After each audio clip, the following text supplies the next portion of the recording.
Namaste and welcome to Shom. Attacks on Chinese projects in Pakistan are not new. We often hear in the news that Chinese nationals or Chinese funded projects in Pakistan got attacked. After every attack, China asks Pakistan to improve the security situation and puts pressure on Pakistan to protect its interests. Pakistan in turn promises China that it will make every possible effort to stop these attacks. Yet these attacks continue. Recently, for example, Chinese nationals were attacked near Karachi airport. The Baloch Liberation Army claimed responsibility for it. In a few days, Pakistan will be hosting the SCO summit. And look at the security situation now. Anyway, the question arises, why do we see so many attacks on Chinese people and Chinese projects in Pakistan? Well, these attacks occur because of a widespread belief that Chinese projects are exploiting the region's natural resources and taking all the benefits for themselves. The locals oppose Chinese influence and domination in Pakistan because they believe they will not benefit from the Chinese projects and their lives will not improve. Whatever wealth is generated will be grabbed by corrupt officials instead of being invested in regional development. Since Chinese control is unpopular and people are deeply dissatisfied with the Pakistani government and military, their anger often manifests in such attacks. The Pakistani government and military try to blame these attacks on foreign powers, claiming they are orchestrated by external forces to create a rift between China and Pakistan. Meaning, instead of acknowledging their own shortcomings and addressing internal weaknesses, they shift the blame to other countries. Clearly, this approach will bring no benefit. Until governance and the economy improve in Pakistan, such attacks will continue. The next development is about the growing tensions between the United Nations and Israel. Last week, Israel banned UN Secretary General Antonio Guterres from setting foot on its soil. Mr. Guterres did not openly condemn Iran's missile attack on Israel, which angered Israel and led to the UN chief being declared persona non grata. This means his entry into Israel is now banned. So a few days ago, the UN chief was accused of being biased against Israel, a claim the UN called a political statement. And now, in a new development, the UN has warned Israel that if the UN Palestinian Refugee Agency (UNRWA) is prevented from operating in Gaza and the West Bank, it will cause significant suffering for the people.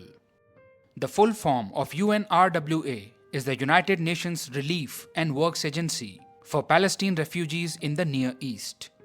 It was established in 1949 to provide education, healthcare, social services, and emergency aid to Palestinian refugees. Over the years, millions of Palestinians have been displaced due to conflict and currently live as refugees in places like Jordan, Syria, Lebanon, the West Bank, and Gaza. UNRWA's mission is to provide essential services to these Palestinian refugees. In July this year, the Israeli parliament approved a bill that designates UNRWA as a terrorist organization and bans its operations in Gaza and the West Bank. Israel believes that UNRWA employees collaborate with Hamas militants in Gaza and support activism and terrorism instead of focusing on humanitarian aid. Allegations have been made multiple times that UNRWA's schools and resources are used by militant groups. The United Nations itself has acknowledged that some UNRWA members may be linked to the October 7, 2023 attacks on Israel, and some staff members have even been dismissed. Taking all this into account, Israel has labeled UNRWA a terrorist organization. However, the UN chief insists that blocking UNRWA's operations in the West Bank will worsen human suffering and lead to a humanitarian disaster. Despite this warning, Israel is ignoring the UN's concerns, stating that if UNRWA functioned purely as a humanitarian agency, it wouldn't have been banned. Next, we'll talk about North Korea's latest move.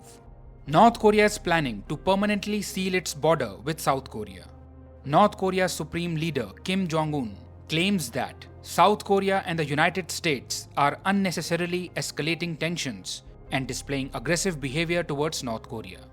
By aggressive behavior, he refers to South Korea conducting joint military exercises with the US, the presence of US military bases, troops, and missile defense systems in South Korea, as well as the provocative language used by both countries against North Korea.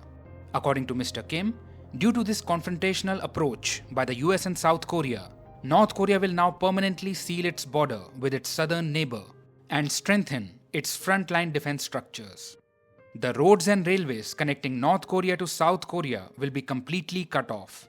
Mr. Kim argues that these measures are necessary for self-defense. In response, South Korea has stated that any attempt by North Korea to alter the status quo will not be tolerated. Further, South Korea insists that North Korea's nuclear and missile programs pose a significant threat to the peace of the Korean Peninsula, and any misadventure by North Korea will be met with severe consequences. After Europe and West Asia, it now seems that hostilities are increasing on the Korean Peninsula as well. North Korea is rapidly expanding its military capabilities, taking various steps to secure its borders and regularly testing weapons. There are also growing concerns that Mr. Kim might amend the country's constitution, removing the long-term goal of peaceful reunification with South Korea, and he might declare South Korea as North Korea's principal enemy. Additionally, there is a possibility that North Korea will assert new territorial claims in South Korean waters. Overall, tensions appear to be rising on the Korean Peninsula. Lastly, we will talk about the ASEAN and East Asia Summit.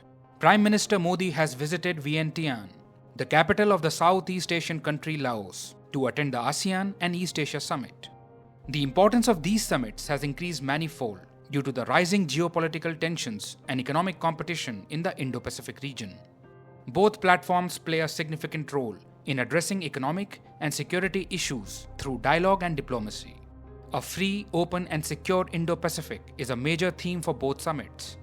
Speaking of ASEAN, it is now considered one of the most successful intergovernmental organizations in the developing world. In 1967, Thailand, Malaysia, Singapore, Indonesia, and the Philippines signed the ASEAN Declaration, establishing the Association of Southeast Asian Nations. The goal was regional peace, stability, and prosperity. ASEAN was open to all countries in the Southeast Asia region. Over time, Myanmar, Laos, Cambodia, Vietnam, and Brunei joined. And since then, these 10 countries have been cooperating in various fields, including economic, social, cultural, technical, and educational sectors. The motto of ASEAN is One Vision, One Identity, One Community.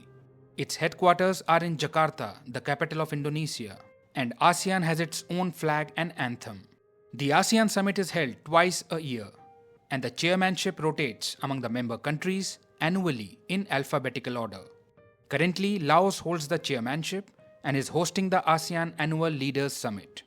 ASEAN plays a central role in India's Act East policy, which has now completed 10 years. Given its proximity to India's northeastern states, maintaining good relations with Southeast Asian countries is crucial. India is therefore increasing its focus on its extended neighborhood and cooperating with Southeast Asian countries in areas such as connectivity, trade, investment, and maritime security. Now, talking about the East Asia Summit, it is nothing but some major global powers coming together with ASEAN countries. The participants include the 10 ASEAN countries plus 8 other nations: the US, Russia, China, India, South Korea, Japan, Australia, and New Zealand. The East Asia Summit meetings are held after the ASEAN Annual Leaders Summit. The focus of the East Asia Summit is on broader issues in the Asia-Pacific region, including disaster management, counter-terrorism, climate change, economic matters, and maritime security. So that was the basic background of the ASEAN and East Asia Summit. We'll update you on the developments from the meetings in upcoming videos. That's all for this session. Thank you for your time.